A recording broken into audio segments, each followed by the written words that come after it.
The Fantasy Football Heroes and Villains edition of the Sports Gambling Podcast on the Sports Gambling Podcast Network is brought to you by our Patreon. Score exclusive perks and content available to only our patrons at sportsgamblingpodcast.com/Patreon.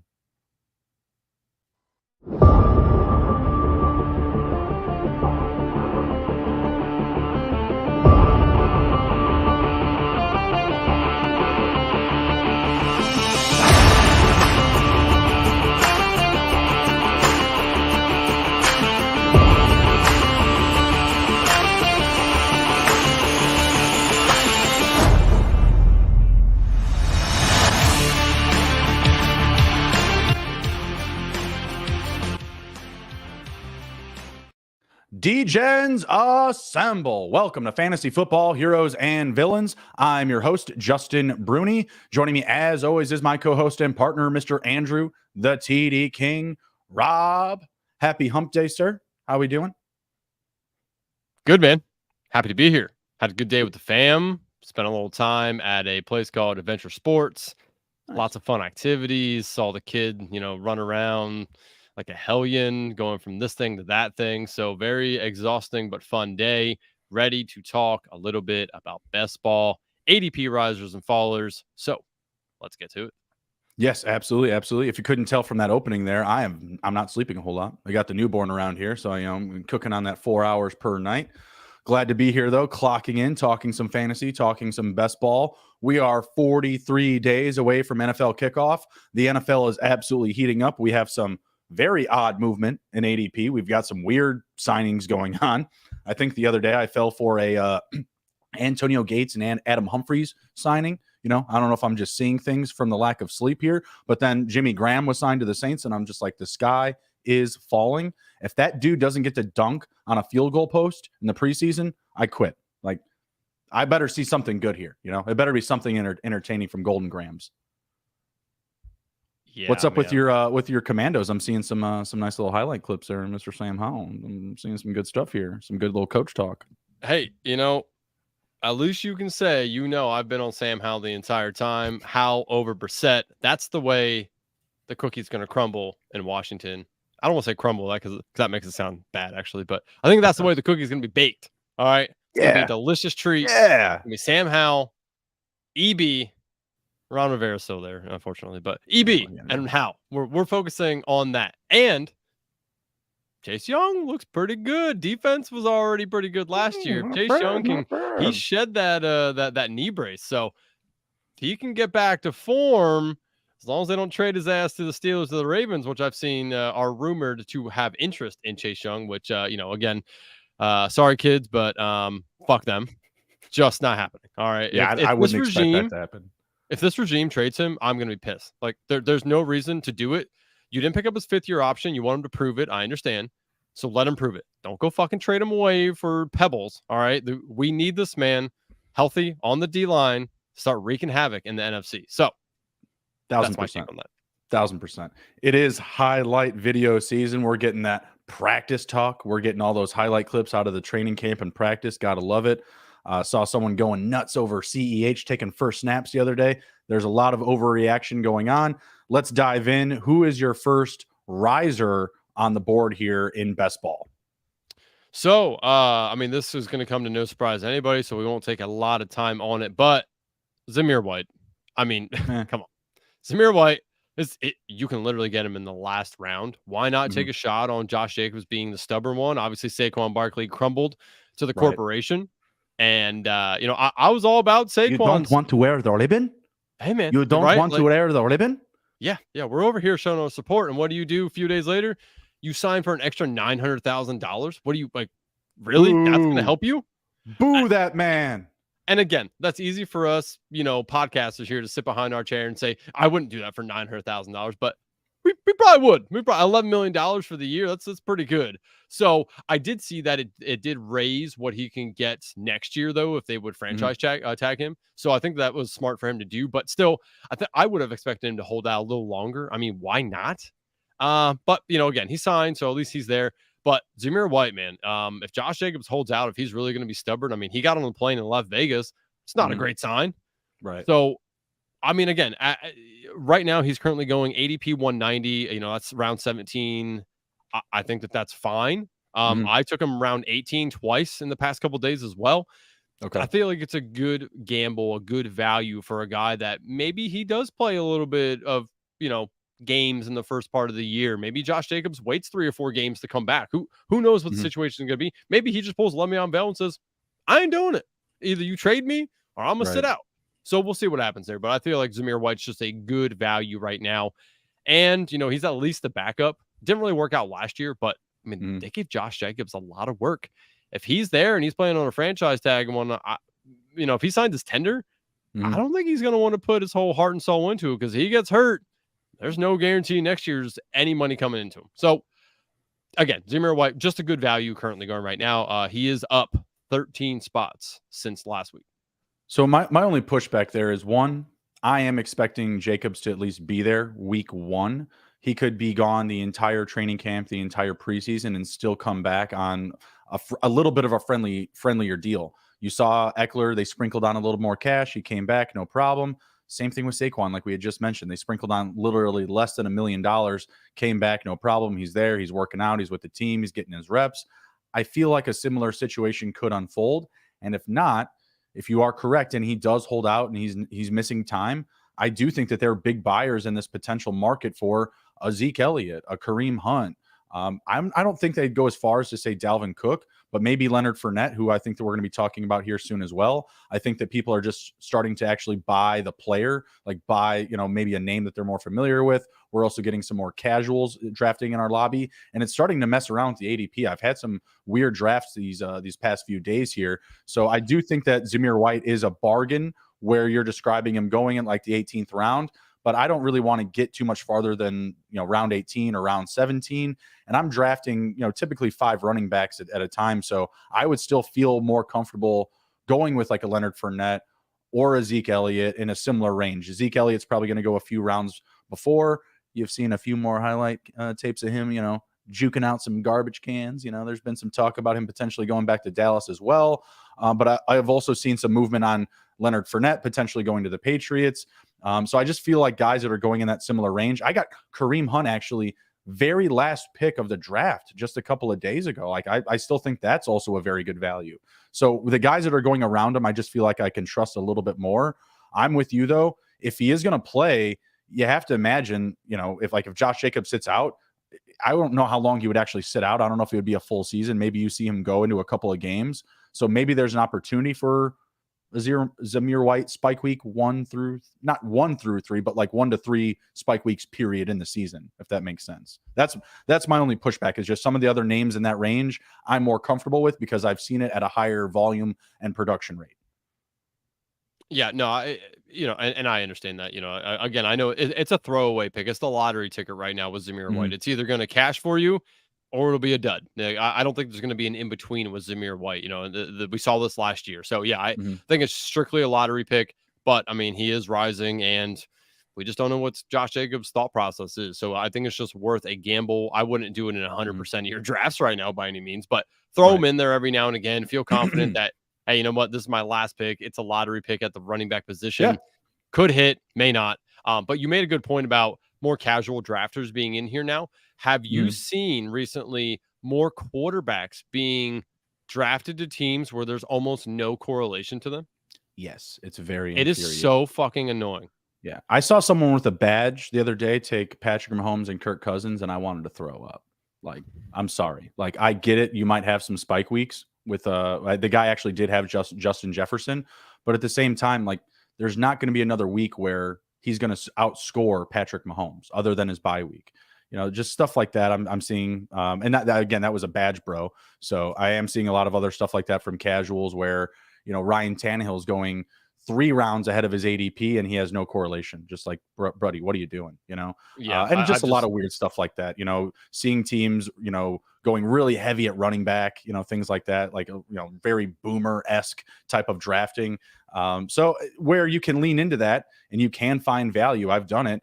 I've gotten some guys, you know, 10, 20, you know, picks after ADP because of lobbies like that, but they're not amazing names. One guy I'll just kind of shift over to a faller is Kadarius Toney. They're saying he's going to miss the rest of the offseason, could be ready by week 1. I got him today, 22 picks after ADP. And I just want to ask you, I proposed this question on Twitter today. What would you rather have in best ball? Kadarius Toney, 22 picks after ADP, or Jameson Williams at ADP? Jameson Williams going to miss 6 weeks. We're uncertain on Kadarius Toney. Let's just say he misses 3 weeks, 2 weeks of the season. What would you rather have? I'd probably still take the flyer on Toney. Okay. I just think that if he hits, the ceiling's much higher than what Jameson Williams can achieve. So I'd still take the shot on Toney there. Yeah, that's exactly what I did. I was a little underweight at receiver. That's probably the position I've seen be moved on most aggressively these past few days, since probably Sunday, is everyone is diving really heavy into the receiver position. I want to see how far I got Kadarius Toney after ADP. I know it was 22 picks. I want to say I got him in like the 90 range, and I want to say he was going in the 70 range before that. So yeah, 77 is his ADP on Underdog, and I got him at pick 99. I do think there should be some adjustment there, but I still think that I got a value. I think that it's fair to say he should go anywhere from like pick 85 to maybe 92, but getting him 22 picks after ADP, I couldn't say no. But prior to that pick, I'd only selected DJ Moore, DeAndre Hopkins, and Cooper Kupp. After Toney, I felt like I still had to back it up because Kadarius Toney starting the season, being my 4th receiver, I didn't feel so comfortable with it. So I backed it up with Juju Smith-Schuster at ADP, OBJ, 13 picks after ADP. That was another weird one. I was just like, I'm seeing a lot of these receivers go fast and heavy, and then OBJ sitting around for a while. Adam Thielen at ADP. I know you think that's stinking bad.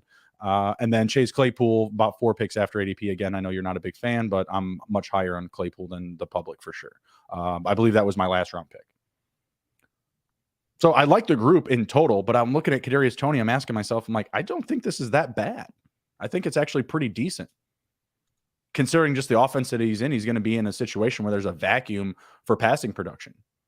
Yeah, exactly. Right. Like it's the offense that he's on, right? Like I'd much rather have a Chiefs wide receiver than a Lions wide receiver outside of Amon-Ra St. Brown. So yeah, I mean, it just the opportunity for Toney, I just feel like is much higher than Jameson Williams. Though I think that both of their Week 17 matchups are pretty similar as far as points that can be scored. But yeah, I still take Toney. Yeah, so I'm buying the dip on Toney for sure. Someone I don't know if I'm buying the dip on right now, I want to stay in Kansas City and talk about Isaiah Pacheco, Jerick McKinnon, Clyde Edwards-Helaire. I'm seeing some Deneric Prince love in the last round as well here. How are you assessing this situation as Pacheco's kind of been backtracked on touches, wearing a non-contact jersey? It looks like the reps are going up, but it seems like they're going to try to ease him back into the workload here. And that's kind of been the sentiment that's being echoed in training camp, in the media, and the news outlets. Where are you at with this situation? Because we do have McKinnon, with a slight uptick in ADP. But again, I'm seeing a little bit more activity again for Deneric Prince and Clyde Edwards-Helaire in my lobbies as well. What are your thoughts here? I'm a big advocate of McKinnon. Just before we get going here, he is my, I think, 6th highest exposed running back right now before any of this has happened. Yeah, I don't mind taking McKinnon at all. I think that's a decent value, especially if some of these wide receivers go down. McKinnon can kind of maybe fill in a wide receiver-esque role. So I'm fine with that. CEH, I'm out on, man. They ain't using him anymore. Unless preseason, exactly. Like unless, yeah, but again, against who, right? Like you just made you just said practice? Isaiah Pacheco is not out there with non-contact. Yeah, right. Like I just feel like it's just situation right now where CEH is getting in there. And will they keep him? Maybe. But I mean, again, like he just hasn't proven it. And I think that they know that. It's funny, this Deneric Prince stuff, it is interesting because isn't this what we kind of saw Isaiah Pacheco do last year? Make a name for himself a little bit, kind of make some moves, make some plays. Next thing you know, they're like, we're going to use this dude. So I would rather take the shot on Deneric Prince than CEH. I have no qualms with taking him in one of the last 2 rounds of a draft. I think he's fine. It's a good offense to do it on. I don't think you need to bump Deneric Prince up to round 17. He's definitely obtainable in the last round. Yeah, I mean, just even moving forward, like I'm okay taking him one of the last 2 rounds. I honestly don't think Mhm. there's anything wrong with taking him round 17 as well. Mhm. But yeah, I think it's fine. It's a fine gamble as well. But I do still think this is Pacheco's backfield. It's Pacheco and McKinnon. Those are the two guys. Don't read too much into the tea leaves about Mhm. Pacheco with the non-contact. I think it's actually good Right. that they don't want him to have any contact right now. That means that they value him and they Right. want him to be available. So I think it's a completely fine evaluation of him where he's going right now. Both those guys, McKinnon and Pacheco, going fine at their ADPs. And again, I'd rather take Deneric Prince over CEH. We know CEH had the ability to prove it and didn't. We don't know Mhm. what's up with Deneric. I'd rather take the devil that I don't know in this situation as far as the devil that I do. So CEH, sorry, man. Had a lot of love for you when you came out, but just didn't make it Everybody happen. did. Everybody did. Yeah. Top 12 running back. You Top remember what 12 he running did back. that very first game? Oh yeah, Houston Just knocked the door down. lights out. And Awesome. everyone's like, "Cash the ticket." Mhm. I was Do you right. I remember people trying to acquire him, and they were giving a king's ransom for this guy. Oh And yeah. man, if you Oh yeah. made that trade, you were the guy giving CEH up. Ooh. You were elated. If you got CEH, you hated yourself for the rest of the season. It was awful. I mean, you still may hate yourself to this day. No, I was ranking him as I think running back 12 to start that year. I didn't have like any shares of him, but I was ranking him that high. Yeah, he was. Everyone was in on it. Again, trying not to get too far off the Chiefs here. We do have some movement from some of these other guys behind Kadarius Toney. I saw Richie James be drafted in the 17th round today. I was elated. I was mad that because I was actually going to pick him, but I was like, hey, Richie James moving. It's happening. It's happening. People are starting to believe. We needed a Kadarius Toney injury to happen, but I'm typically getting Richie James in the last round. Sky Moore's getting a bump in ADP. I've already gotten a fair amount of MVS. I don't think I need any more, and I don't want to buy a climb in any of these guys. Are you buying any increase at ADP, or are you going to maybe wait for maybe the dust to settle here? Because I feel like this situation is going to have a lot of movement, whether it be Justin Ross, Richie James. Actually, both of those guys went in round 17 for me today. But I just feel like it's so polarizing in each lobby. You'll have some guys move them up. I just feel like just getting any of those guys at ADP or after is perfectly fine. Yeah, and I'm still taking everybody except for Richie James and the Ross and those guys. Like I don't really buy it too much. Like Mm-hmm. could it happen? Yes. But I think MVS is a better bet. He has a specific skill set for the Chiefs that I like. Mm-hmm. And Sky Moore, man, this is his make or break season. If he don't do it this year, he's going to lose trust in that whole organization. He's going to be gone. So I think that this is Sky Moore's big year to do something, especially if Tony's not there. And of course, I'm still buying Tony as well at after ADP now. But yeah, Mm-hmm. I still take a lot of Sky Moore, MVS, and Rashee Rice. That's another guy that I think could make a big move for them as well. So I would much rather take any of those shots Mm-hmm. over the Richie James and those other guys. I just think there's too many moving parts for those guys to really make an impact in this offense. Could they have a couple of maybe spike weeks? Maybe. But I mean, I don't ever see any of those guys having like a 3 touchdown game. I don't even know if any of them are gonna have a 2 touchdown game, to be honest with you. I think MVS and those guys have more opportunities to score multiple touchdowns. So I'm still taking those guys. Fair enough. Fair enough. What do you want me to do here? ADP riser or follower next? Oh yeah, go ahead, take your pick. All right, let's do a follower, but before we do, I don't want to wait any longer to tell people about the Sports Gambling Podcast. Patreon, do your part in the war against corporate gambling and sign up for the SGP Patreon. Tons of exclusive content, contests, and merch just for our patrons, plus a monthly SGP Stories podcast and an ad-free, uncensored show highlighting the best stories from decades of being DGens. There's a new Discord channel as well for just the patrons, so that's an exclusive just for our patrons. The Sports Gambling Podcast Patreon is a great way to score exclusive perks and support SGPN. SportsGamblingPodcast.com/patron. That's SportsGamblingPodcast.com/patron. If you don't know how to spell patron, just because I saw some people spell it wrong on Twitter, which is funny, it's Patreon. Again, that's Patreon. Patreon. Patreon. Yes.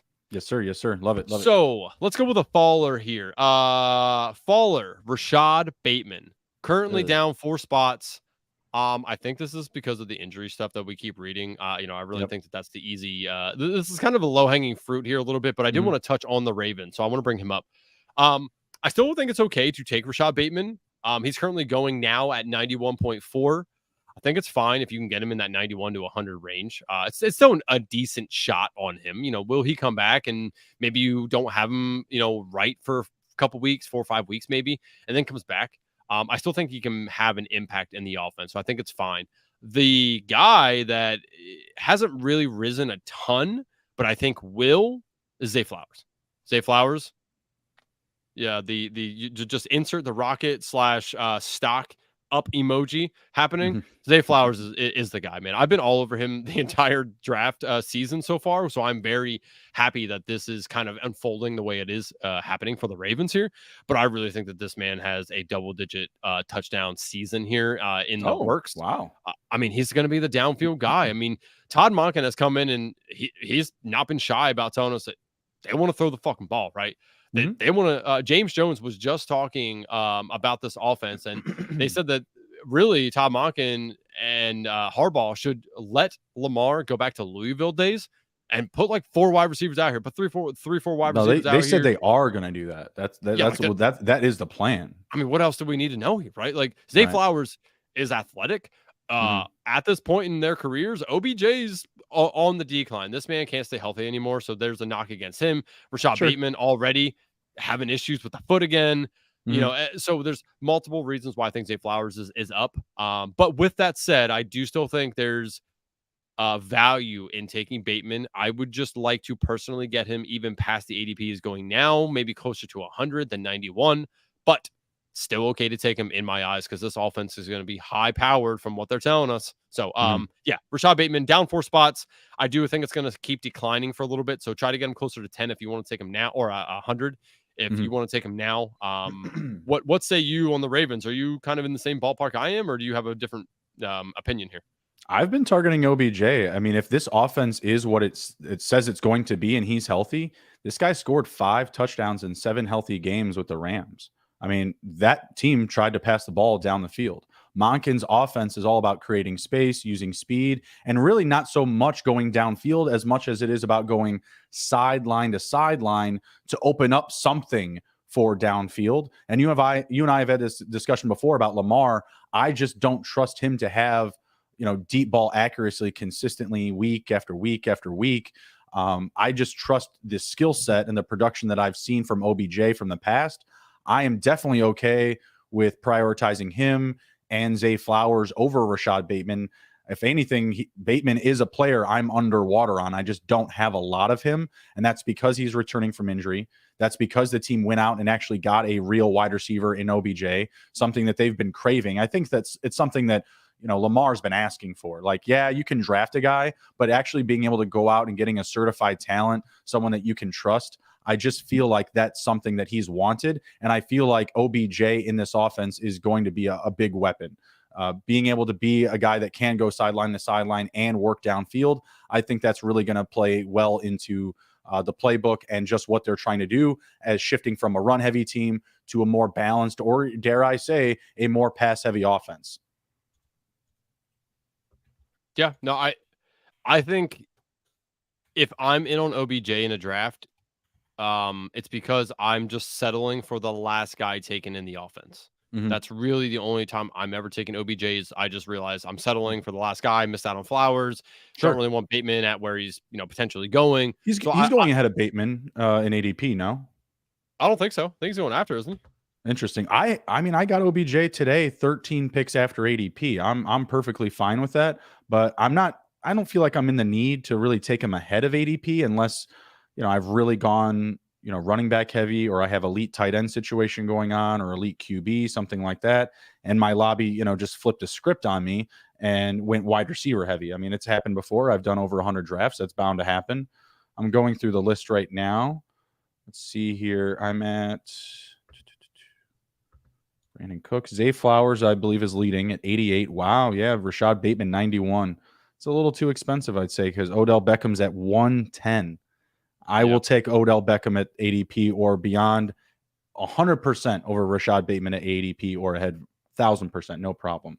And realistically, the guys going ahead of OBJ, Tyler Boyd, Sky Moore, Jamison Williams, Cortland Sutton, Michael Thomas, and then you get to Rashad Bateman, I can talk myself into taking him ahead of those guys. You don't need to. I don't recommend it.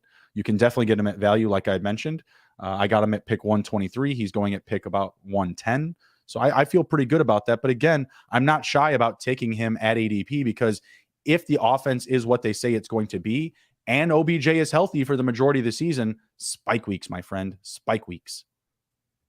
Yeah, no, I agree with that. Again, like I just think I think if you're taking OBJ, you're just kind of like, well, I'm just going to take the last guy from this offense.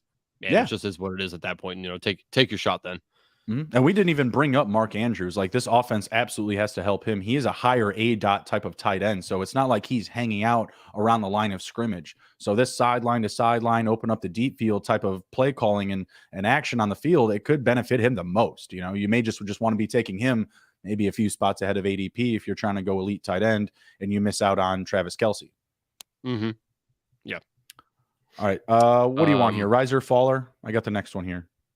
Let's do a riser, but before you do, I do want to tell people about Underdog Fantasy. We are brought to you by Underdog Fantasy. The NFL season is right around the corner, and Underdog Pick'em is a great way to get down on a ton of NFL player props and is available in a ton of markets, plus plenty of opportunities to win in their daily MLB contest. And of course, make sure to enter Best Ball Mania 4, where first place gets $3 million.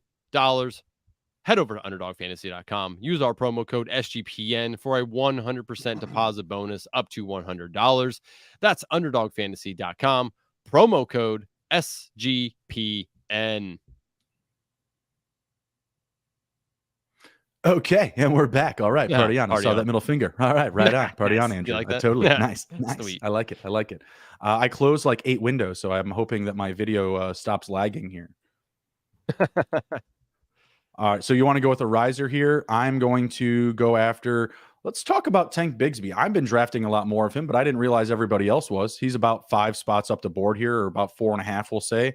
I think people are just starting to realize that he's going to have more of an active role. Is he a guy that you have a lot of exposure to, or are starting to buy more so in the recent weeks? So exposure, let me tell you here in a hot second. I don't think I have a lot of them in sorry, I'm like typing here. I don't think I have a lot of. Yeah, I literally have. I've got him once in the 80 teams I've drafted so far. Interesting. Hey, you're catching up. 80. Getting there. Solid. Getting there. Thank you. Best ball for breakfast. Yes, sir. So yeah. So now I did draft him like in the rookies, sophomores. I've taken him in the big board. Okay. I took him some as well, just before we knew where he was going. But nice. the more I, of course, I'm just like any of the other people listen to this podcast. I listen to podcasts too, right? There's been multiple podcasts I listen to that they've mentioned Bigsby as like, oh, he's an interesting guy, right? So in my mind, I'm like, all right, well, if I'm hearing it in this podcast and this podcast and this podcast, maybe I should get on board a little bit more. And I'm a guy who doesn't really like ETN. So I just don't think that it in the drafts, again, this is another guy that goes around other players I like better. So it's nothing against Bigsby. I just like guys that go around him better at different. You like positions. Roshan, who's going a little bit after him. Yeah, you know that. Going a little bit after him. So yeah, so again, nothing against Bigsby. I think it's a good play. Actually, he is currently going off RB 45 off the board. I think that's an okay place for him to go, right? Like in this offense, it's the offense for me is why I want to take a Bigsby shot. It's the non-love of ETN for me and the offense. So I think it's a fine play. I just haven't really done it a lot because, I've drafted a fuck ton of Roshan Johnson and other guys around that spot. So I do think that I will be drafting some more Bigsby though before my 150 is over. I'm drafting a lot of Devin Singletary, again, probably like 8 to 10 picks after him. I do have about 8 shares of Bigsby now, 7% share. So feel pretty good about that. And I'm in the same narrative purchasing as you. The offense is going to be good. They're going to pass the ball a lot. They're going to be in the scoring zone and the red zone often. That leads to Tank Bigsby touches. I just see him as more of, a power runner through the tackles, running downhill. And I feel like his presence, I've talked about this with Emerson on Sundays. I feel like his presence actually can push ETN to more of a pass catching role, where him and Trevor Lawrence have a ton of chemistry, from their days at Clemson. So I feel like that can fit well for both the quarterback and ETN situation, while also including Bigsby in the game plan at a healthy dose or at a healthy rate. So he's someone that I'm definitely starting to buy up, and public are starting to do more so as well. So I don't hate it. He was, coveted as, one of the, not to say the top 3 running backs, but he was one of those top names that you were hearing. Right destination, right landing spot. He could be a big name coming into ETN, with a coaching regiment that didn't necessarily draft ETN or have a big commitment to him. It could be interesting how this unfolds. Doug Peterson hasn't really gone like pure bell cow back in the past. So I could see a situation that evolves where I'm not going to say he gets up to double-digit touchdowns, but given the right situation, you could see a Jamal Williams situation develop where he's getting a lot of high value touches over ETN in that scoring territory. Yep. No, yeah, and I don't disagree with that at all. Let's shift over to a faller. Who's one of your faller candidates?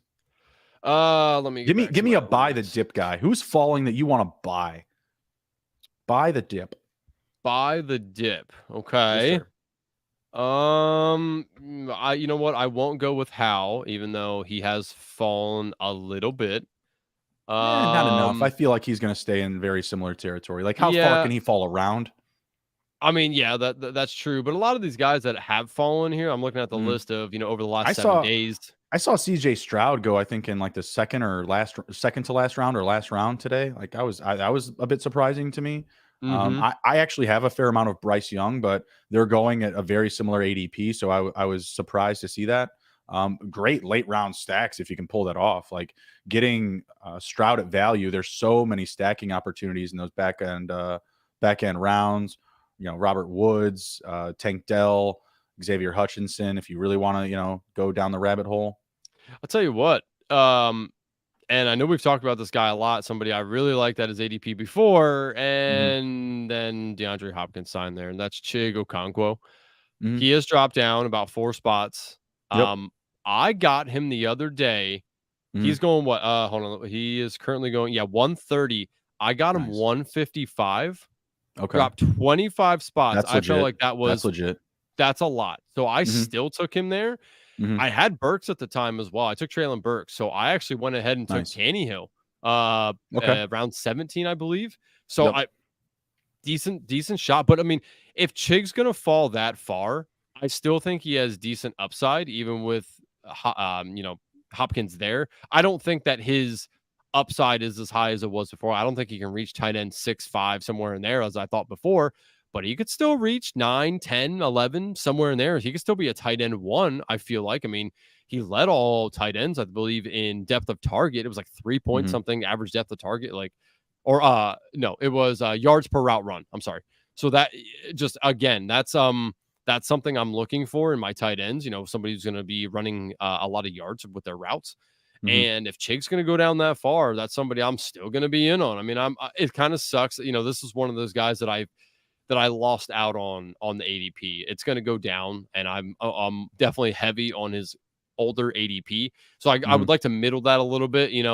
I bought the stock at too high, but I also want to buy it when it's low as well. So if he's going to be going that far down, I'm still in on it. Again, right now, currently going 133. I think, honestly, by the end of the season, we're going to really see him down into the mid 140s probably. I'll still be on that. I mean, it's still Chig. He's a good player. I took Henry, Hopkins, and Chig in a draft, was trying to get Tannehill at ADP, and someone took him uncorrelated.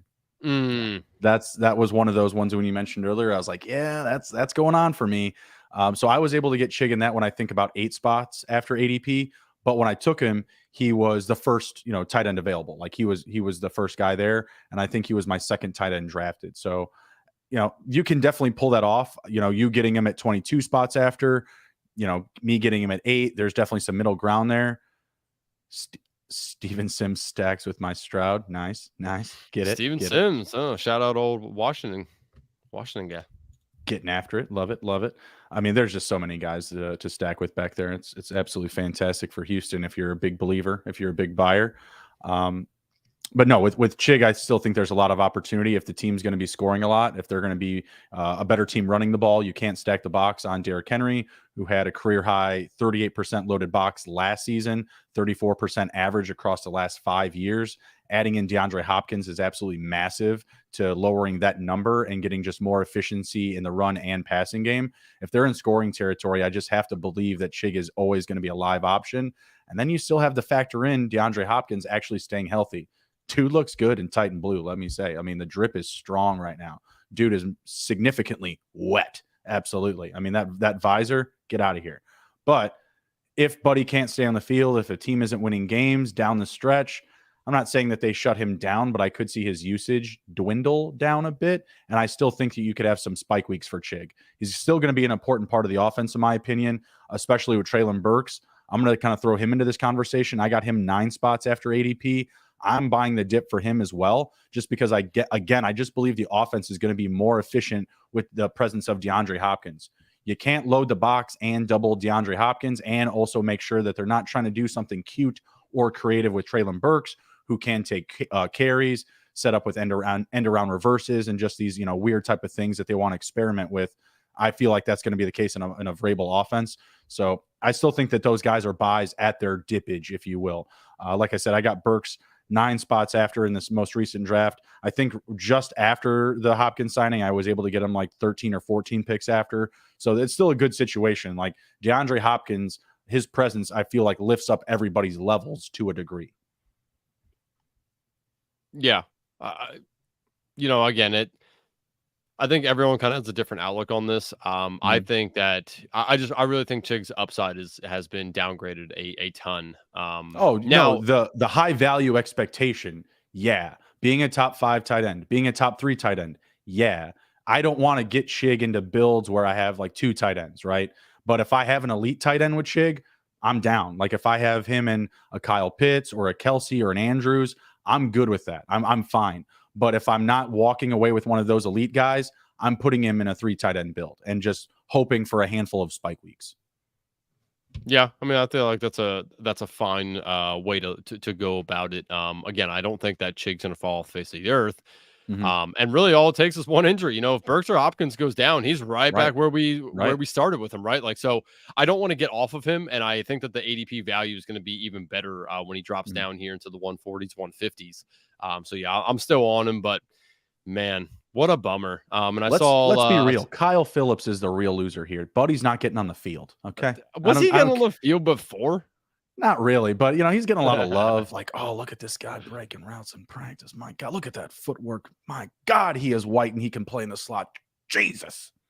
Yeah, no, I understand that. And I saw, Davis had put on here that he had a 13% of Chig. I just looked at my exposure because obviously now I'm kind of off him a little bit. I have 12.9%, so I'm right there with him. Nice. And it is what it is. But yeah, man, it does suck for Chig, man. The sky was the limit, and now it's like if you reach the sky, it's probably because somebody was you guys can eat my shorts, okay? I'm at 15%. Oh, wow. 103 teams. 4th highest exposed tight end, $382. So, get real, all right? I'm the real loser here. I'm trying to middle my exposure, make sure I have a good portfolio. So, no matter what some of these people say about galaxy braining and whatnot, like I don't really feel like I need to go overweight on some players. So, well, I have more exposure to Taysom Hill still. So, I mean, I'm gambling to a degree. Dalton Schultz and Tyler Conklin, my highest guys. I go with a lot of 3 tight end builds. Excuse me. Yeah, Knox is still my top at 17%. So he's still my guy. I did a couple of Knox builds recently. Again, it's like a 3 tight end build. I got him stacked with a Stephon Diggs and a Josh Allen. I felt pretty good about that. So yeah, he's definitely someone I'm starting to get on a little bit more. We got Mr. Heilman, lead dynasty analyst, saying to go buy the Joe Mixon stock here. He's on the climb. Yes, sir. Don't hate it. Don't hate it. So I agree with that. I Safer floor. Literally my last draft, I took him to pair with I got Joe Mixon, or I got Burrow, Mixon, Higgins, and oh God, Jamar Chase. You're the one who always telling me don't do the foursomes. Hey man, I don't listen. My buddy, I told him the exact same stat, and I try to live by that. But every now and again, you got to break the rules because rules aren't always the end all be all, right? So every now and again, when I have the opportunity, like the other night, I took Kirk Cousins, Jefferson, Addison, and Hawkinson. I would not normally do that. I do not advocate for that. But every now and again, if you're doing 150 teams, I feel like it's okay to have a few of them. But generally, you don't want to stack 3 with your quarterback. It is highlight reel season right now per training camp, per OTAs or post OTAs. What do you think about Kyler Murray, who we're not seeing any highlight videos of, but has an increased ADP cost right now? He's up about 3.5 spots. What is it incentive? Just the news? I think so. What incentive do the Cardinals have to play him if he doesn't start out the year on the field and they're out there, and let's say they have a target date of week 5, right? If they're 1-4, gross. Why put him out there? If this is truly your franchise quarterback and somebody that you want to be there for at least another 3 or 4 more years, whatever the case may be, why put him out there? Like what sense does that really make? You already traded Hopkins. I mean, you let Hopkins go. Like it's not like they're like in the win now mode. So why do that? I'd rather steer away from Murray. Now, have I drafted Murray? Yeah, I think twice in the 80 drafts I've done. I lie, once. I've drafted him once. I don't see. I'd rather just be wrong and have him be okay. I can't see him being lights out. They have nobody on that team that's like fantastic. No matter what Davis wants to tell us about James Conner. Sorry, Davis. Hey. That's right. That's down. What you and Davis are. Stand down, Andrew. You villain. You bully. Yeah. I don't know. They just don't do it for me. And neither does Murray. If he was healthy and still had Hopkins, different conversation. But I don't see why the Cardinals would want to do that, especially with a new coach. Like the coach, I think, realizes probably like, okay, I came into a situation that I have a few years to build up. Do I really want to put Kyler Murray in there to go get him killed again, potentially? I don't think so. So does he play? Sure, possibly. Do I think he plays well? Probably not. Do I think he puts all his heart and soul into it? Probably not either, because they're probably not going to be starting out the year 4 or 5-0. So I just don't see the case. I hate when people bring in those subjective terms into the fantasy conversation. Like, this guy's got heart. This guy's so strong mentally. Like, okay, but I like stats. I like numbers. Like James Conner numbers specifically when he's healthy. Well, sure. We both keep clicking it. So yeah, Davis in here. When my Connor hits, I won't say anything, but you'll know. I really hope for your sake it does, man. Because if not, I think Fantasy Receipts, is that the Twitter account that'll be like all over them like white on rice like that? Yeah, I fear that they'll be coming for you. Yeah, I don't know. Bring the smoke. I think I have the lung capacity. I'll be fine. I know we're not talking about Connor, but I still think Connor at his ADP is fine. Like I have nothing against him. I just don't think the upside is there for him that other guys could potentially reach just due to the offense, and their offensive line is not very good either. I just also believe his ADP is going to climb. Like I feel like the closer that we get to week 1, he's just going to become a more common name because he's going to make it through training camp healthy. He'll be in the preseason healthy. Will he? Yes, he will. Yes, okay. He will. He's not the epitome of health either. I posted on Reddit the other day, like all my picks. I'm dropping 50 picks in 50 days via the Underdog fantasy app, per best ball, right? He's got like a 650 rushing yard total for this season. Like that's an absolute Doesn't that tell you joke. something? It's an absolute joke, dude. Like if he plays in at least 13 games, which he's done in at least the last 3 seasons, he's going to smack that number around. I'm okay losing out on his ADP. I don't want to do that. Yeah, I don't want to move him up too much. But again, I do feel like the market's going to move him up because I just don't see any other reliable weapon in that offense. Like legit, without Connor or even let's say even like Trey McBride or Zach Ertz, like they look like an XFL team. Like I like Marquise Brown in theory, but he's not amazing. Rondale Moore, he hasn't done anything. He's not proven.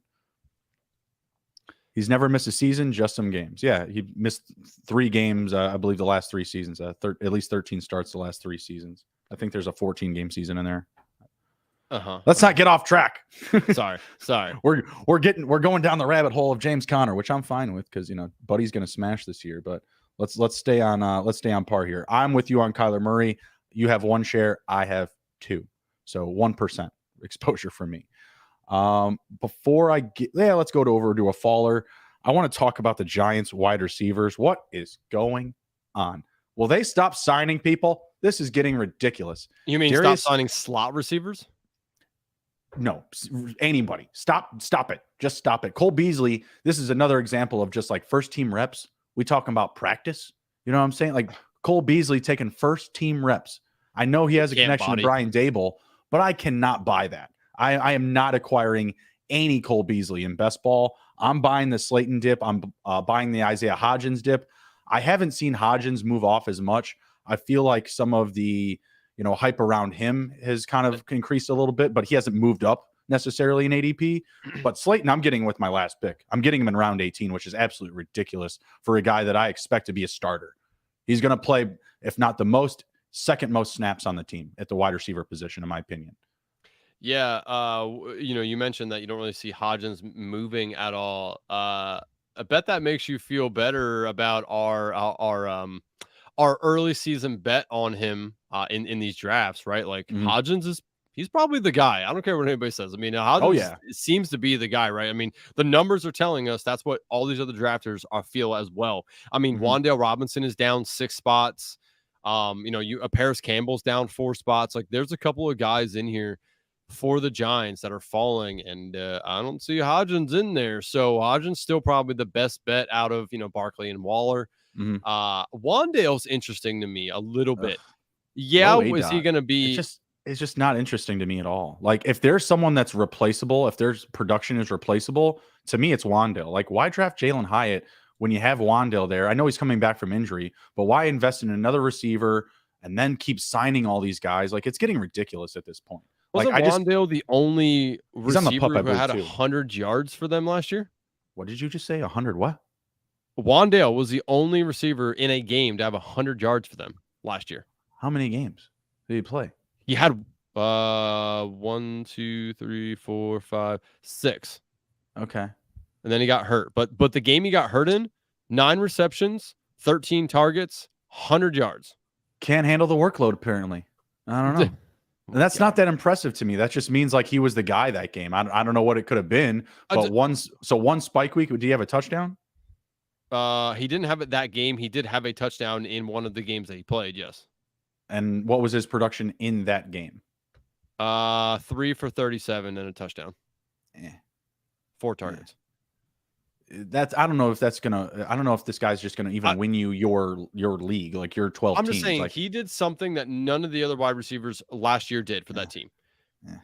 He was a rookie too. I mean, it's again, when you look at the talent, just looking at the talent, take away the offense, that the fact that it's not pass heavy, that they're not going to push the ball downfield a lot. Who is a better talent, Jalen Hyatt or Wan'Dale Robinson? Man, I honestly don't know. I'm going to say Jalen Hyatt. Everyone's going to say Hyatt right now because we just saw what Hyatt did in college. He was great in college. I don't deny that. I think he's a better route runner. I think he can still be more physical. And Wan'Dale's coming back from injury. Wan'Dale's still on the PUP list, I believe. Correct me if I'm wrong. I think so as well. But if we would have saw him all year last year, I bet the conversation's a little different. I understand he got hurt. I do. I just think that he may have a little bit more upside than some of these randos, the Slaytons, the Paris Campbells. Like, I just think his upside's a little bit more. Is he more risky? 100% because of coming off injury. But so is Sterling Shepard and these other guys that people still like. I'm not drafting any of the other guys outside of Wan'Dale that were hurt. I'll take Hodgins, take Paris Campbell. I'll take Slayton even. Slayton could have a couple of boom games. He's free now. I mean, you can get him for an empty bag of groceries. Yes. But again, the moral to this entire conversation about the Giants wide receivers should show us the guys we really want, Darren Waller and Saquon Barkley. I feel like they are going to take a majority of these touches, right? So they're still the highest ADP. They're still the highest cost. I like getting the value in Hodgins and Slayton because whenever I'm sitting there and I'm going a little bit heavier on running back, I'm always hitting the back of my head. I'm like, Giants wide receivers, they're going to be there. I'm going to be fine. Yeah. Yeah, you are taking a gamble. It's kind of like the Panthers wide receivers, where at the end of drafts, you can take one of them, and really any of them could end up being the one on the team. So, yeah, I agree with that. Well, I feel like, was it Mingo and Thielen are both going at like 142. It's like a dead heat. God. It's like a dead tie. Thielen. I know you hate Thielen. Ugh. I saw 900 your or so. over Yeah. Thielen yardage. Ugh. 575. Oh my Spare me. God. Spare me. Ugh. Spare me. Yeah, dude. You know he did that with Kirk Cousins. Now they have Bryce Young. No offense against Bryce Young.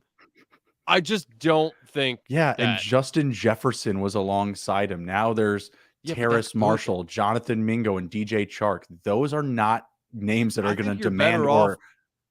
You're better off betting his touchdowns. What's his touchdown total? I don't know. I mean, I would have guessed it's probably only like 3.5. No, it's higher than that. I think it's 5.5. Dude, if Jahan Dotson's is 4.5, did Thielen score 7 touchdowns last year?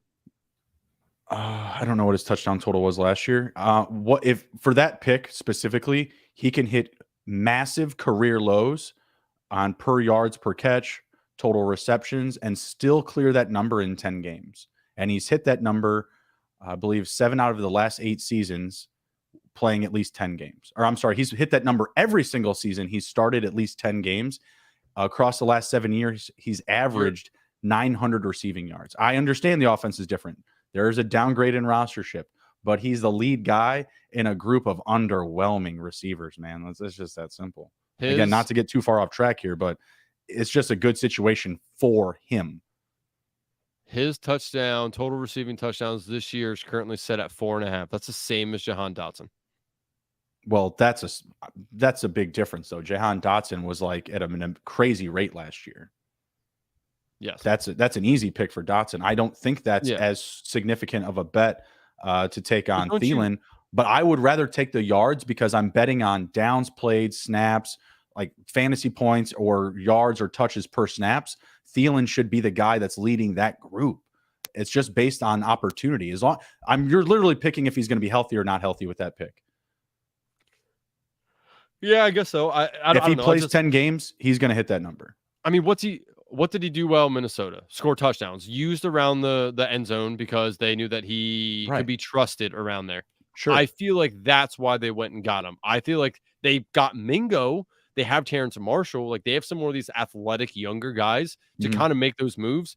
And I could still see him around the goal line being utilized as he's a sure-handed guy that Bryce Young could probably rely on a little bit because it's not like they have a really good tight end there. I mean, enter him into the tight end role a little bit, right? Just saying. So enter Adam Thielen into the tight end role. You are just killing it today, not buddy. Literally. I'm just saying, like tight ends around the goal line are usually used. You are on fire. I think Adam Thielen falls into that category a little bit. If I'm betting him, which I'm not, because I will not bet on Adam Thielen whatsoever unless it's unders. Sure. If I'm betting the over on one of those, for me, it's touchdowns. Again, massive regression, and he can still clear 575 receiving yards. That is nothing. Especially playing. If he plays 17 games, you're telling me he can't hit 576 yards? Like, do the math on that. Go ahead and get your calculator out and do the math on that. That's absolutely nothing. So if he plays 17 games, 575 divided by 17, that is 3382. Oh, that's going to be like probably his line, if not a little bit higher than that each week. If he has a line of 45, I'm not saying to smash that every week, but again, massive regression, and he can still hit that number. Believe me, man, I wish people would have this conversation with me, like on Reddit when I post this shit. Instead, they just say, you shouldn't post that here. You should just take unders. You know, I'm willing to have the conversation. That's what I love about football is being able to say, oh, I think this guy's going to do this. Well, you know, I actually think this about this offense, or I'm a little bit less high on Bryce Young. Okay, cool. Like, let's compare, notes a little bit. Let's have a talk. It's certainly better than just like, I actually can't, pick one that's going to hit the under. Yeah. Nerds. Cue the nerds soundbite. All right, we wasted too much time talking about Adam Thielen. It's okay. It's all right. It's all good. It's all good stuff. Go buy the Adam Thielen shares while you still can before his stock rises. All right, give me another riser here, and we're gonna head out. Davis knows.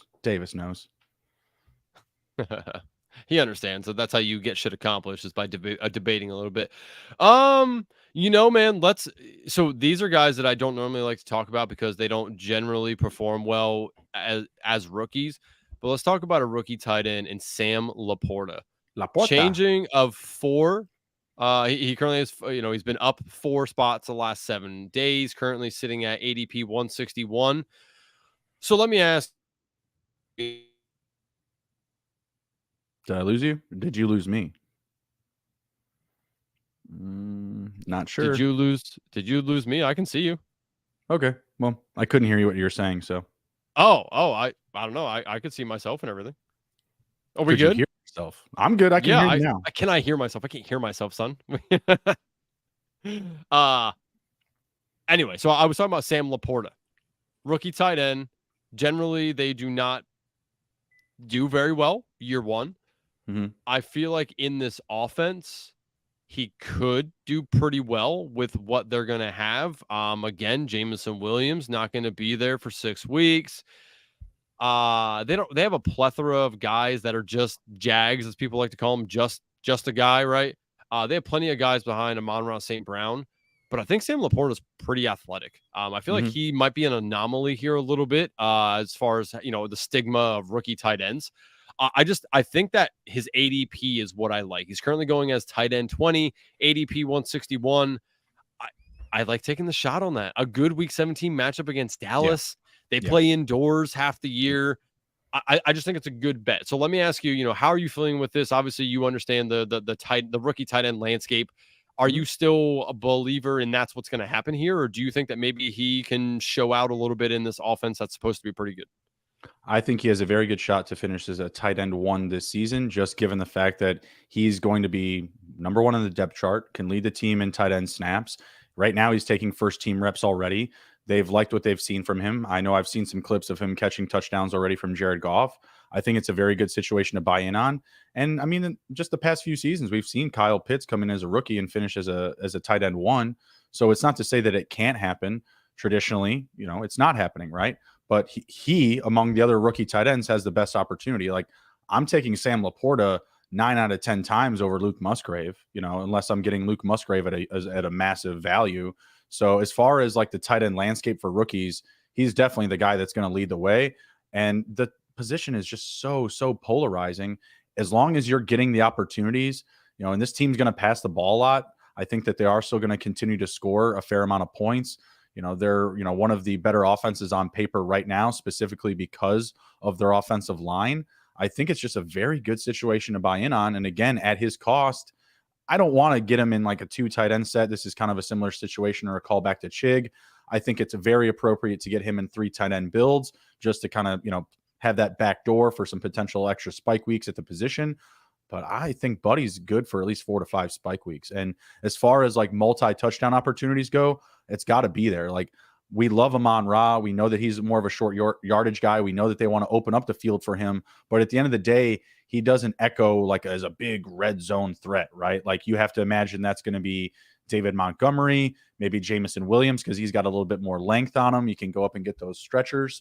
But Sam Laporta, big physical body in that red zone, big body target. I think he's going to have a reliable role down there. James Mitchell, who's the other guy? Zystra. I'm trying to think of the other like tight ends that they have there. Brock Wright, that was another one. Yeah, those guys they have some experience and they have some exposure to Jared Goff and just what the offense is built around and the coaching staff. So don't be surprised if those guys play possum and steal some touchdowns every now and again. But I just don't believe it's going to be at the same volume or same consistency as we can get from Sam Laporta. Does he not just echo kind of like TJ Hawkinson vibes? Like, do you not get that from him? I kind of do. A little bit, yeah. Right. And that's why I feel like I'm in on him a little bit. Is I feel like he's just kind of insert the puzzle piece that you just took out and sold away. Yeah, right. I feel like he just fits into the offense very well here. And I feel like he's a bite the kneecaps off kind of guy, right? Like he's just a guy that fits what they want to do here, what Dan Campbell wants to do. And I think that he's just going to give him opportunities that maybe some of these other rookie tight ends aren't going to get from their coaches. So I think it's a decent gamble on a rookie tight end. Word. Absolutely agree. Really quick before we head out, are you buying Denzel Mims in this offense? Yes, coming over from the 1000%. Jets. Love him way more than Tim Patrick. I put out in one of my articles a Tim Patrick player prop. Lay it out. Take the under. Take the under on his on I think it's 575 actually. I'm pretty sure. Take the under. This is just a bet on Denzel Mims as the player.